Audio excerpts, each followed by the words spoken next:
नमस्कार, मार्गदर्शन YouTube channel पे आपका स्वागत है।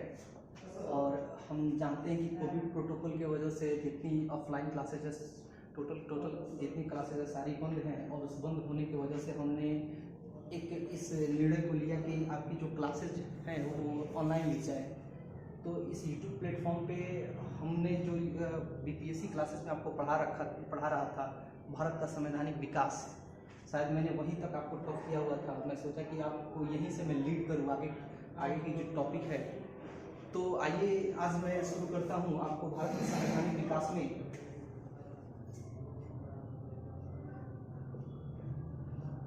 भारत का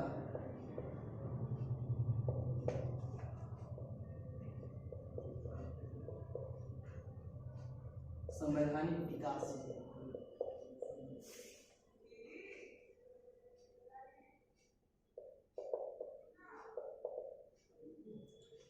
कॉन्स्टिट्यूशनल डेवलपमेंट ऑफ इंडिया।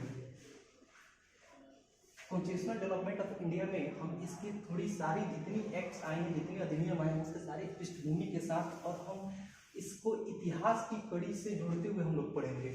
जैसे पहला एक्ट है इसमें 1773 का रेगुलेटिंग एक्ट, यानी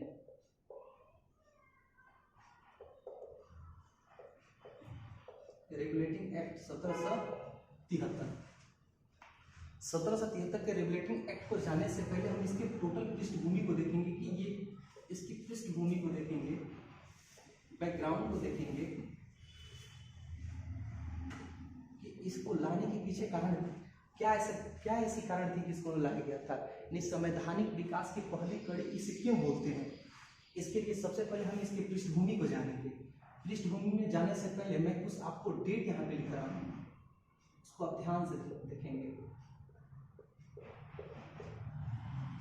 ठीक है।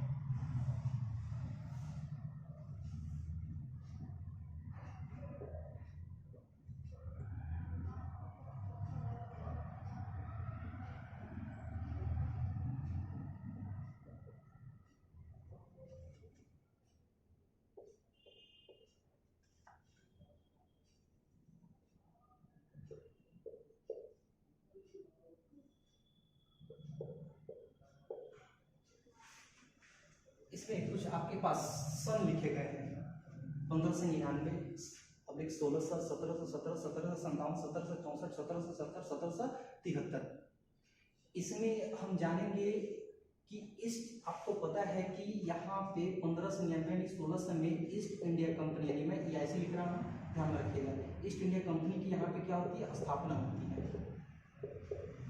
ईस्ट इंडिया कंपनी की स्थापना होती है, और फिर ईस्ट इंडिया कंपनी पूर्व की ओर व्यापार करने के लिए चलती है। और आपको पता है कि भारत में जब 1717 में, इसे मैं ज़्यादा डेप्थ में नहीं जाना चाहूँगा, मैं इस चीज़ को आपको क्लास में भी बता चुका हूँ, ये सारी कहानी, इसके पीछे की टोटल स्टोरी मैं आपको बता चुका हूँ। लेकिन मैं बस इतना बताना चाहूँगा कि 1717 में आपको पता है कि जब फर्रुखसियर मुगल बादशाह होता है, तो कंपनी, एक्चुअली इसके पीछे कारण ये है कि ये जो फर्रुखसियर था, इसको एक बहुत ही वो घातक बीमारी से जूझ रहा था।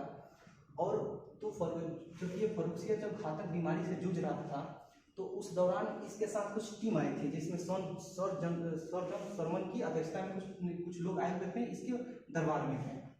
और दरबार में आए तो उसमें डॉक्टर हैमिल्टन नाम के जो डॉक्टर थे, उन्होंने इसकी बीमारी को ठीक किए, जिसकी वजह से 1717 में जो कंपनी थी, ईस्ट इंडिया कंपनी थी, ईस्ट इंडिया कंपनी को बंगाल, बिहार और उड़ीसा, ईस्ट इंडिया कंपनी को बंगाल, बिहार और उड़ीसा में व्यापार करने के लिए फ्री ट्रेड पास मिल गया। किसके द्वारा? फर्रुखसियर के द्वारा।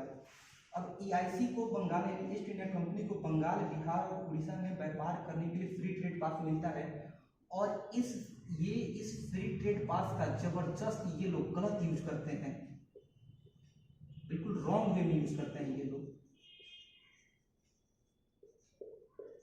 ठीक, और ठीक इसके आगे का मैं डेट लिखा हूं 1757। 1757 भारतीय इतिहास की वो सन है जो कहा जाए कि पूरे भारत की स्थिति, परिस्थिति, राजनीतिक, सामाजिक, आर्थिक स्थिति को ही बदल डालेगा। क्योंकि 1717 में एक युद्ध होता है जिसका नाम है आपका प्लासी का युद्ध।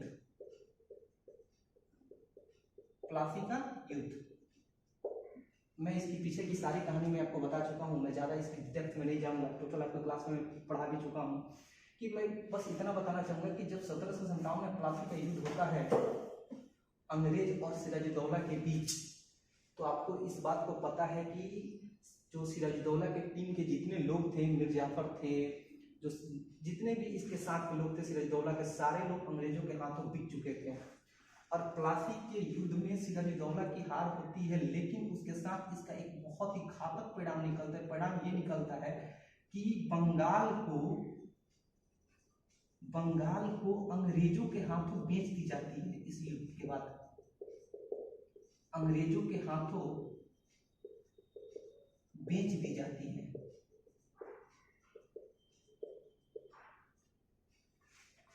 प्लासी का युद्ध भारतीय इतिहास में एक ऐसा निर्णायक युद्ध रहा है कि जिसमें बंगाल के जो नवाब और नवाबी हैं दोनों अंग्रेजों के हाथों बेच दी जाती है। अब इस प्रकार कंपनी का बंगाल में, पूरे भारत में नहीं, केवल बंगाल में कंपनी का वर्चस्व जमता है।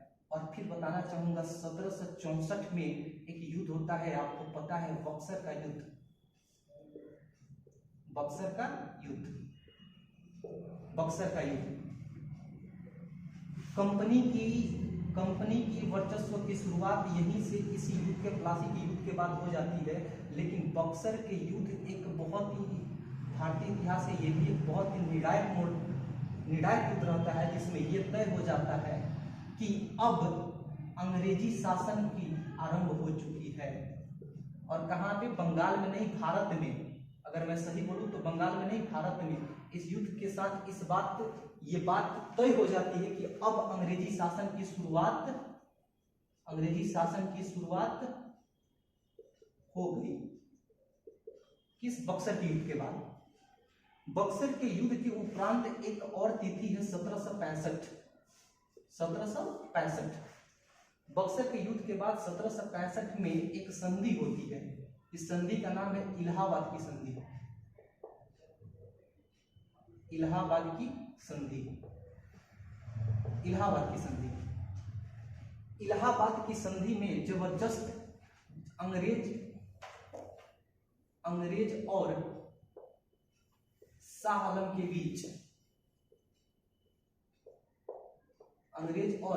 के बीच एक संधि होती है। संधि में, इसमें इलाहाबाद की संधि में होता यह है कि इन्हें बंगाल और बिहार की जो दीवानी है, बंगाल प्लस बिहार की जो दीवानी है वो कंपनी के हाथों में दे दी जाती है। कंपनी के हाथों में दे दी जाती है।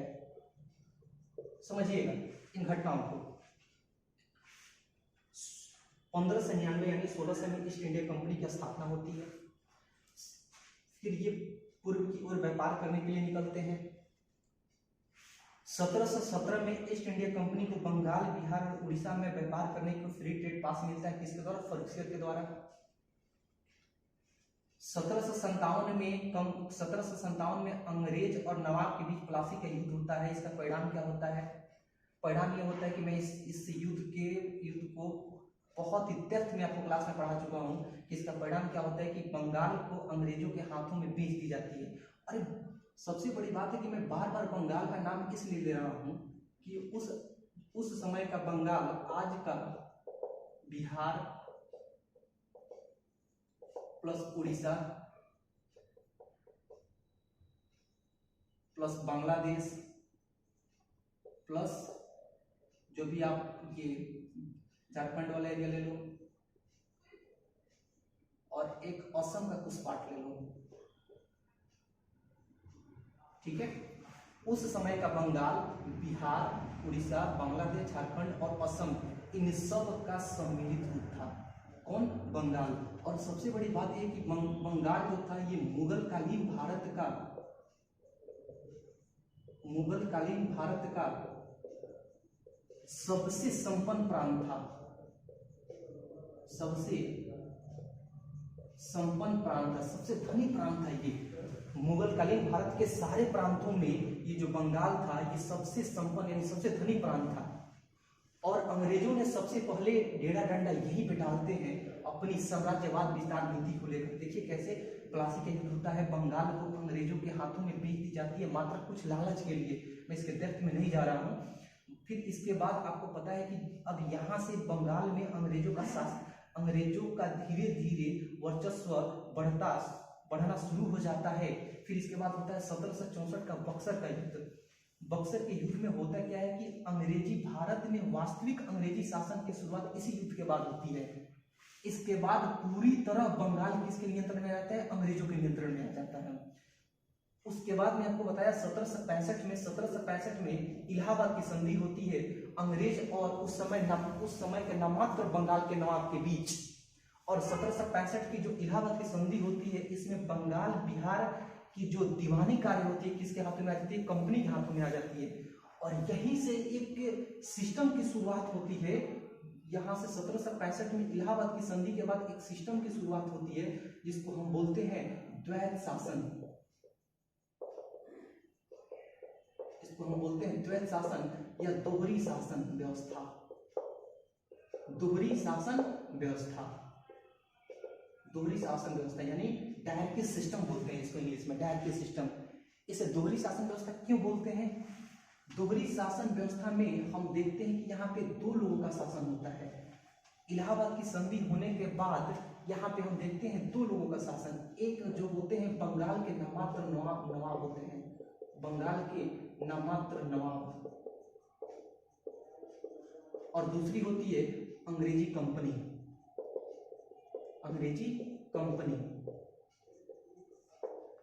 द्वैत शासन या दोहरी शासन व्यवस्था में जो बंगाल के नामात्र नवाब होते हैं उनके हाथ में केवल क्या दी जाती है? सुरक्षा व्यवस्था की भार दी जाती है। अंग्रेजों ने उनके हाथों में केवल बंगाल की सुरक्षा व्यवस्था की जिम्मेदारी दी और अंग्रेजी कंपनी अपने पास दीवानी कार्य का अर्थ ये हुआ कि जितनी टैक्सेशन सिस्टम थी, taxation system plus military power को अपने पास रखा। द्वैत शासन या दोहरी शासन व्यवस्था इसको इसलिए बोलते हैं कि इलाहाबाद की संधि होने के बाद जब इन जगहों की बंगाल और बिहार की दीवानी जब कंपनी के हाथों में आई तो इसके बाद शुरू होता है बंगाल में द्वैत शासन या दोहरी शासन की व्यवस्था। दोहरी शासन व्यवस्था में होता क्या है कि बंगाल में नामात्र एक नवाब बना दिए जाते हैं जिनके पास केवल बंगाल की सुरक्षा व्यवस्था का भार होता है। लेकिन अंग्रेजी कंपनी अपने पास दीवानी कार्य यानी जितनी रुपए पैसे टैक्सेशन सिस्टम, रेवेन्यू सिस्टम, जितनी सिस्टम होती है अपने पास रखती है और साथ ही साथ जो मिलिट्री सिस्टम है यानी मिलिट्री पावर है वो अपने पास रखती है। इस प्रकार बंगाल में किस चीज की शुरुआत होती है? दोहरी शासन व्यवस्था की। कब? 1765 में। अब मैं यहाँ पे दो सन लिखा हूं 1770, 1773 और मैं यहाँ पे लिखा हूं 1773 का रेगुलेटिंग एक्ट। इसको कनेक्ट करने की कोशिश कीजिए। यहाँ पे आप देख रहे हो कि अंग्रेजी कंपनी के हाथों में दीवानी कार्य यानी टैक्सेशन सिस्टम और मिलिट्री पावर आ जाती है। आप इस चीज को थोड़ी देर के लिए भूल जाओ, मिलिट्री पावर को थोड़ी देर के लिए भूल जाओ और इसको अपने दिमाग में रखो कि दीवानी कार्य यानी कंपनी के पास जितनी रेवेन्यू टैक्स सिस्टम यानी कंपनी के हाथ में आने के बाद 1765 और 1770 और 1773 इसके बीच में कंपनी जबरदस्त रूप से बंगाल का शोषण करती है, बंगाल का शोषण करती है, शोषण करती है। इस बात की परिणाम मैं आपको इसलिए ये सन लिखा हूं, इस बात को मैं इस आधार पर सिद्ध करूंगा कि 1770 में बंगाल में अकाल पड़ता है, जिसको हम बोलते हैं भूखमरी, यानी फेमिन आता है, फेमिन यानी भूखमरी आती है 1770 में। 1770 में जब फेमिन आता है तो बंगाल की 1/3 पॉपुलेशन इस अकाल की वजह से खत्म हो जाती है। 1770 में बंगाल में अकाल आने की वजह से बंगाल की 1/3 जनसंख्या केवल भूखमरी से मर जाती है। आप इस बात से अंदाजा लगा सकते हैं कि 1765 से लेकर 1770, और मैं इसको थोड़ी सी पहले आऊं तो 1764 से लेकर 1770 के बीच में कंपनी की आप लुटाई देखिए। मैं इस और आपको एक बात बताना चाहूंगा कि जो ये दोहरी शासन व्यवस्था है, इसके बहुत ही गंभीर परिणाम हुए। सही रूप से बोलूं तो अकाल, हालांकि अकाल को नेचुरल माना जाता है, लेकिन इसको कहूं तो अकाल जो था, यहाँ की अकाल अगर मैं अपने शब्दों में बोलूं तो ये एक मैन मेड था, जो अंग्रेजों के शोषण नीति की वजह से आया हुआ था। अब समझिए ये दोहरी शासन के परिणाम क्या हुए। दोहरी शासन के परिणाम ये हुआ कि बंगाल में अंग्रेजों की शोषण नीति प्रारंभ हो गई, एक्सप्लॉयटेशन पॉलिसी, शोषण नीति प्रारंभ हो गई। शोषण नीति किस रूप में प्रारंभ हुई? पहला इन्होंने टारगेट किया किसानों से कर वसूलने के लिए, और किसानों से कर वसूलने के लिए किसको बीच में रखते थे? ये जमींदार को रखते थे। समझिएगा इस चीज को। दूसरी क्या हुई कि जो बंगाल के उद्योग धंधे थे, यानी बंगाल के भारतीयों के उद्योग धंधे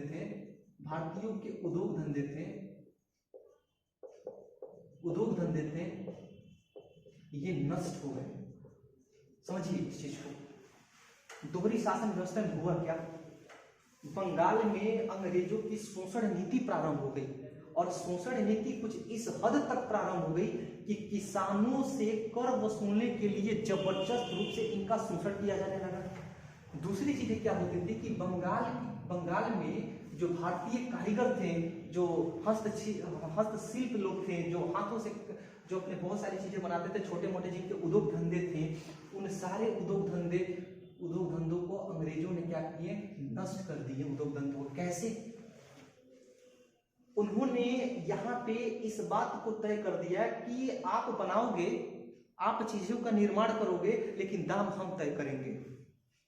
और इस वजह से ये उद्योग धंधे धीरे धीरे नष्ट हो गए। और इस प्रकार देखिए 1765 का जो दोहरी शासन जब लागू होती है तो उसका परिणाम ये होता है कि 1770 आते आते क्या पड़ता है? अकाल पड़ जाता है।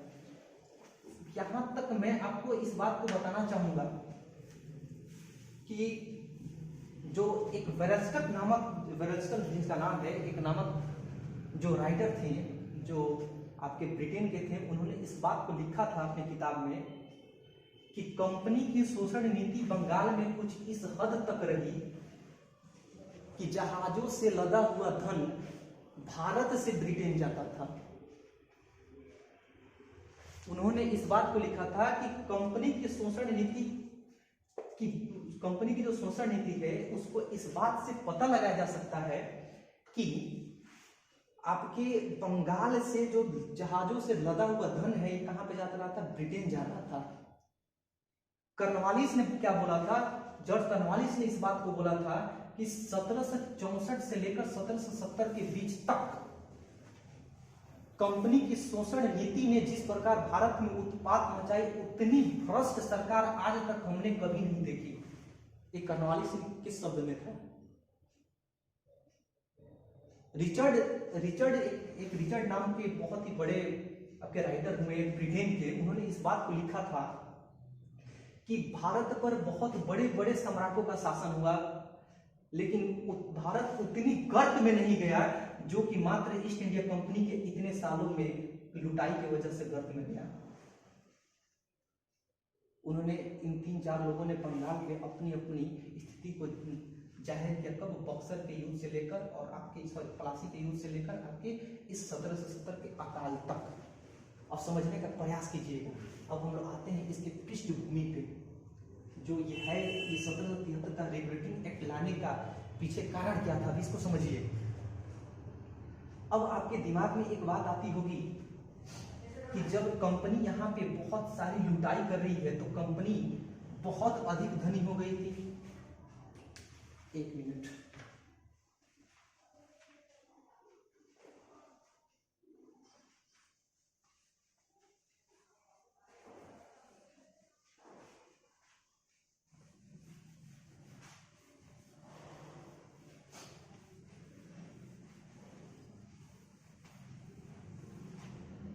आइए थोड़ी सी इसको देखा जाए। अब इसके बाद की स्थिति क्या होती है, अभी तक मैंने यहाँ तक नहीं पहुंचा 1773 तक, और यहीं तक मैंने आपको स्टॉप किया हूं। देखिए दिक्कत क्या हुई, कंपनी द्वैत शासन लागू करने के बाद जब यहाँ पे इन्होंने रेवेन्यू सिस्टम को अपने हाथों में लिया तो कंपनी ने की क्या कि यहाँ किसानों और मजदूरों से कर वसूलने के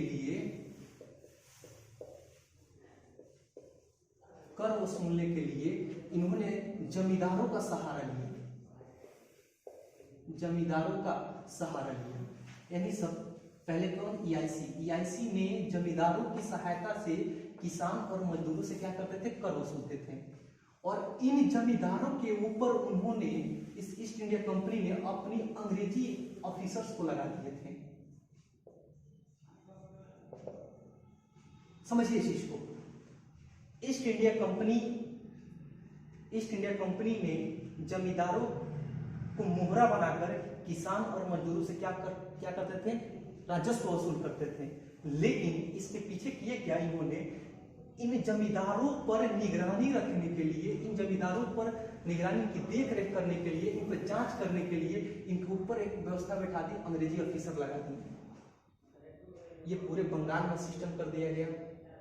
और मैं बताया हूं कि अगर मैं बंगाल बोलूं तो आपके दिमाग में केवल बंगाल नहीं आना चाहिए। उस समय आज का बांग्लादेश, पश्चिम बंगाल, आपका बिहार, उड़ीसा, झारखंड और असम का कुछ पार्ट, सब ये इसमें उस समय के बंगाल में आता था। और बंगाल बहुत बड़ी प्रोविंस थी, प्रांत थी उस समय।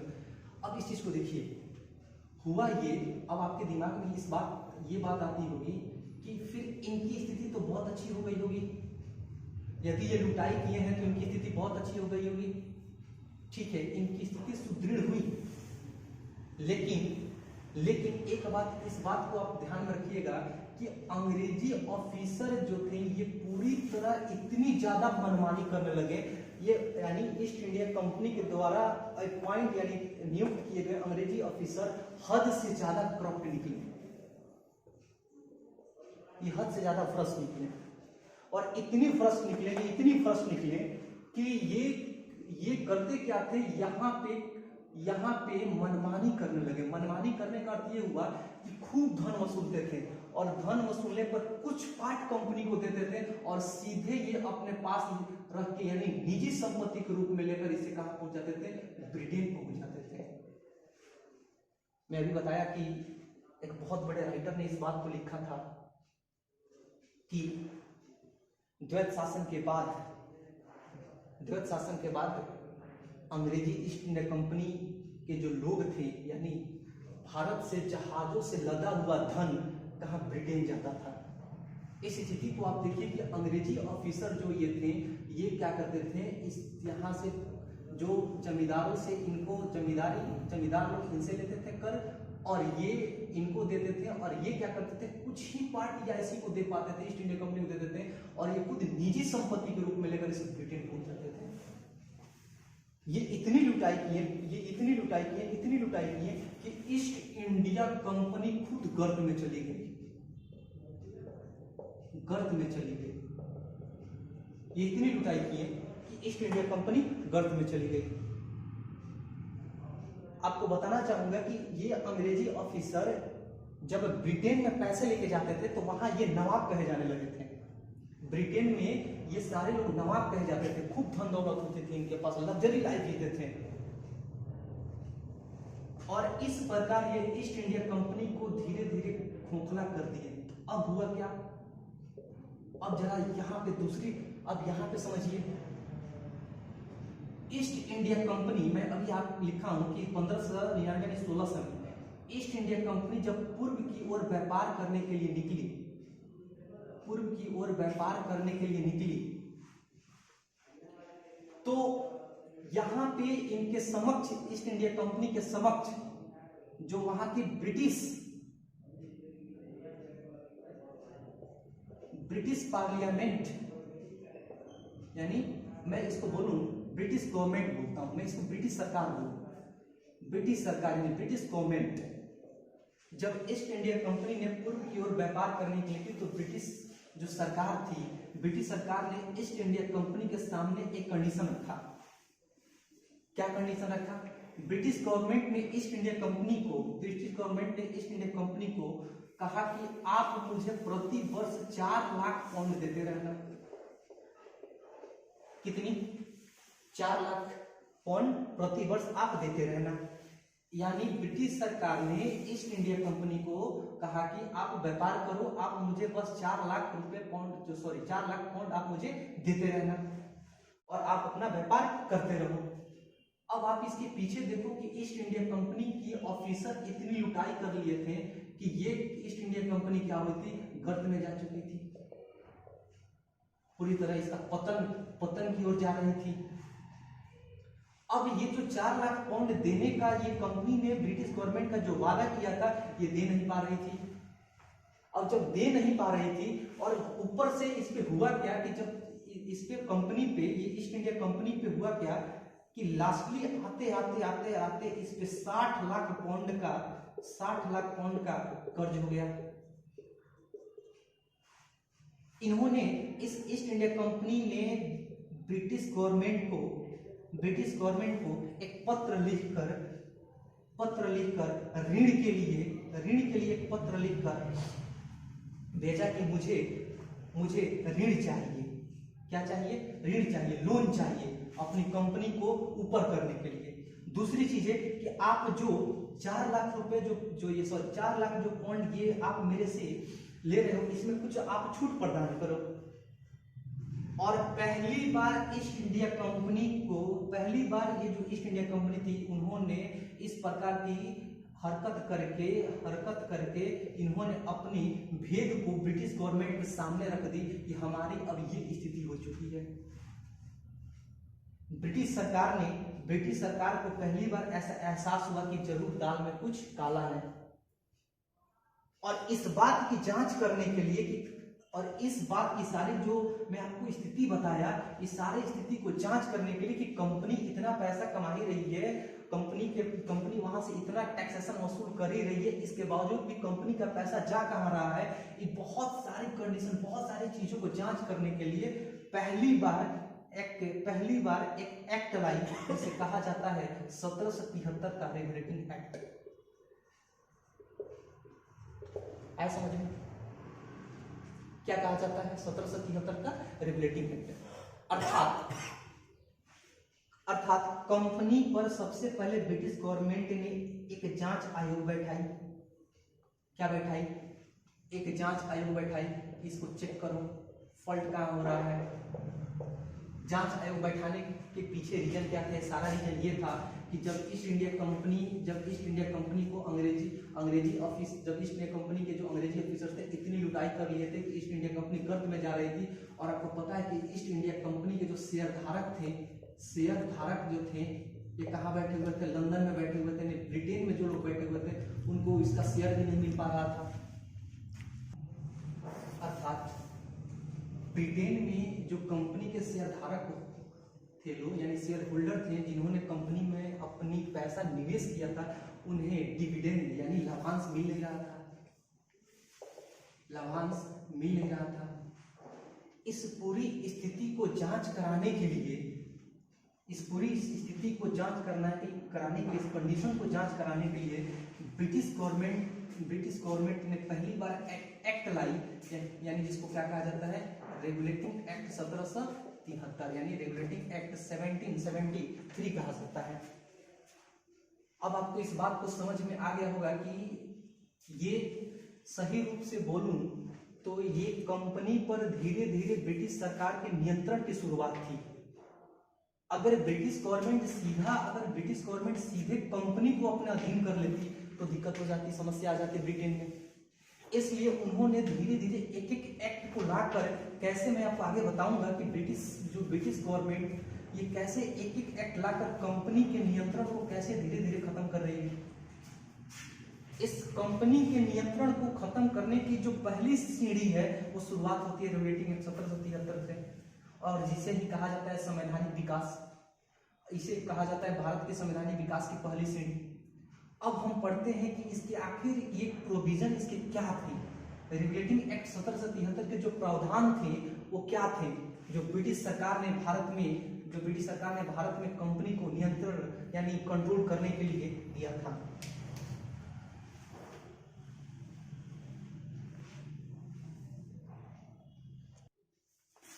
अब आइए देखते हैं 1773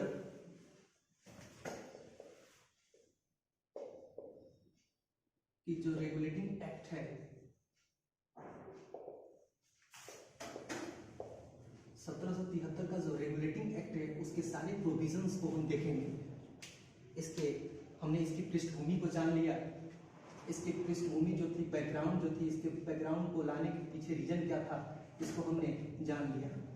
अब हम इसके प्रोविजंस को यानी प्रावधान को पढ़ेंगे कि इसमें कौन कौन से प्रोविजंस थे। अर्थात ब्रिटिश गवर्नमेंट ने 1773 के रेगुलेटिंग एक्ट जारी करके कंपनी में कौन कौन से बदलाव लाए, इस चीज को हम पढ़ेंगे। इस चीज को जानने से पहले हम एक चीज जानेंगे कि कंपनी जो ईस्ट इंडिया कंपनी की जो स्थापना हुई थी,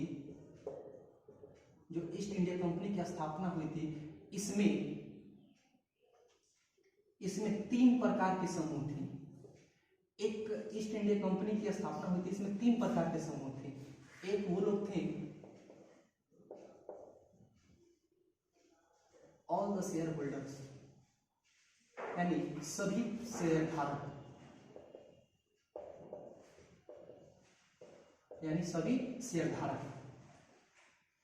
यानी सारे लोग जो किसमें ईस्ट इंडिया कंपनी में ईस्ट इंडिया कंपनी की स्थापना में यानी ईस्ट इंडिया कंपनी में अपने पैसा लगाए हुए थे। कुछ लोगों का समूह था जिन्हें कोर्ट ऑफ प्रोप्राइटर्स कहा जाता था। ठीक है। अब बड़ी मजेदार बात यह है कि जिन लोगों का 500 पाउंड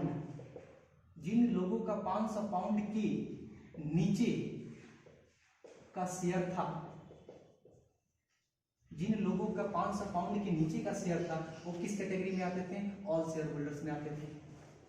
और जिन लोगों का 500 पाउंड के ऊपर का शेयर था वो किस में आते थे, वो आते थे कोर्ट ऑफ प्रोप्राइटर्स में। अर्थात 500 पाउंड के नीचे का शेयर का अर्थ ये हुआ कि 200, 300, 250 पाउंड का शेयर, 200 पाउंड का शेयर, यानी ऐसे 500 पाउंड के नीचे के जितने लोगों का शेयर था सब किस में आते थे, ऑल द शेयर होल्डर्स में आते थे। जिनका 500 पाउंड के ऊपर का शेयर था वो किस में आते थे, कोर्ट ऑफ प्रोप्राइटर्स में आते थे। और यही लोग कोर्ट ऑफ प्रोप्राइटर्स में जितने लोग थे, यही लोग मिलकर एक कुछ लोगों के चुनाव करते थे जिन्हें बोर्ड ऑफ डायरेक्टर कहा जाता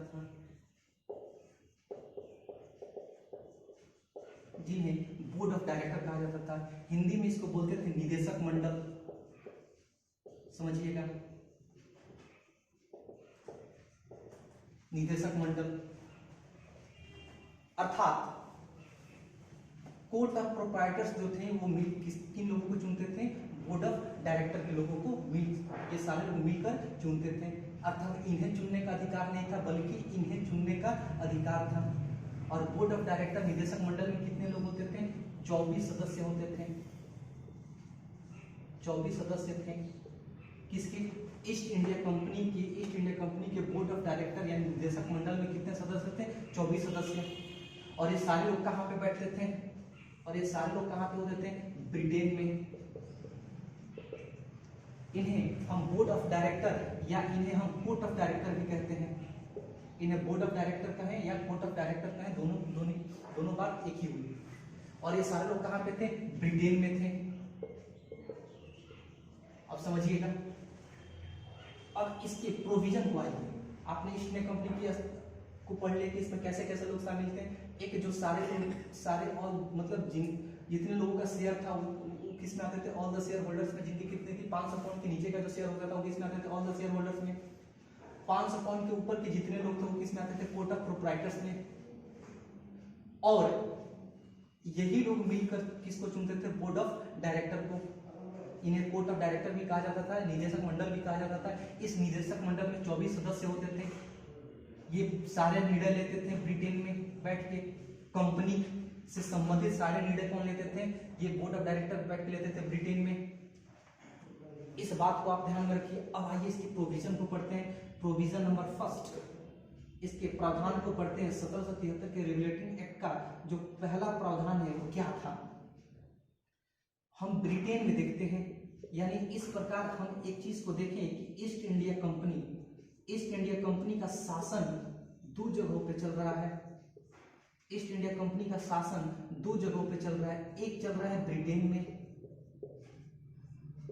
और एक चल रही है भारत में। एक चल रहा है ब्रिटेन में और एक चल रहा है भारत में। अब हुआ क्या कि जो ब्रिटेन में जब 1773 का रेगुलेटिंग एक्ट पास हुआ तो ब्रिटेन में जो ये कोर्ट ऑफ डायरेक्टर थे, यानी बोर्ड ऑफ डायरेक्टर थे, जो बोर्ड ऑफ डायरेक्टर थे, ये उस समय 1 वर्ष के लिए नियुक्त होते थे। अब इस 1 वर्ष के लिए, यानी ये जो कंपनी के बोर्ड ऑफ डायरेक्टर बनते थे वो 1 वर्ष के लिए बनते थे। रेगुलेटिंग एक्ट पास होने के बाद ये कितने साल के लिए हो गए? कोर्ट ऑफ डायरेक्टर की जो नियुक्ति होती थी, नियुक्ति जो वर्ष होती थी, नियुक्ति होती थी वो कितने वर्ष के लिए कर दिया गया? 4 वर्ष के लिए कर दिया गया।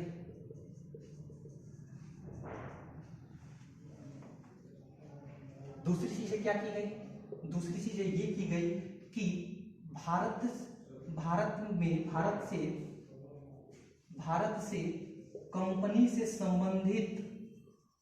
से कंपनी से संबंधित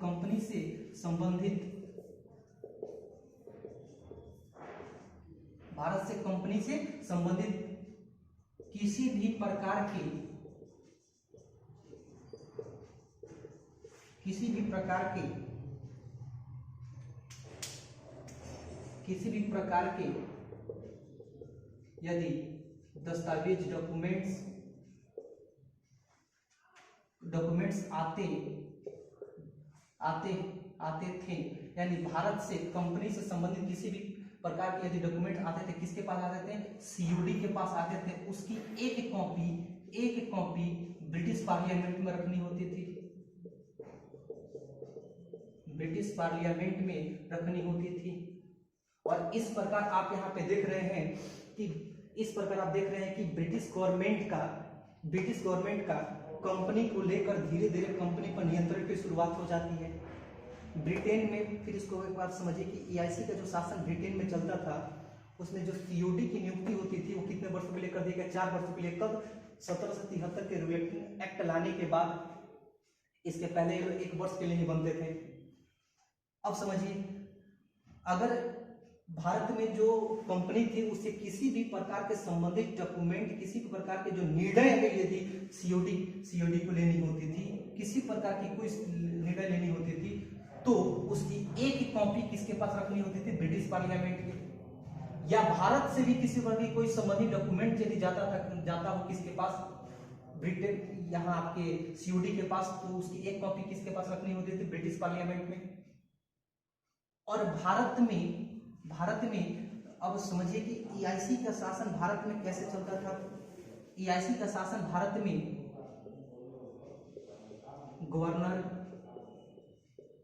गवर्नर जनरल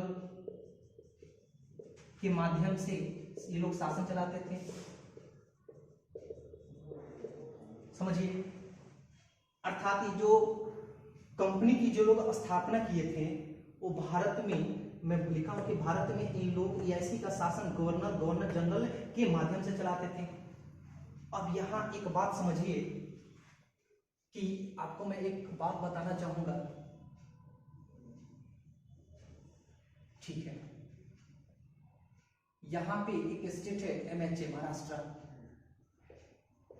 और यहां पे एक स्टेट है तमिलनाडु, और यहां पे एक है बंगाल। ठीक है, 1773 के रिपब्लिक एक्ट के बाद कर ये दिया गया कि बंगाल के जो गवर्नर होते थे, बंगाल के गवर्नर को बंगाल का गवर्नर जनरल बना दिया गया।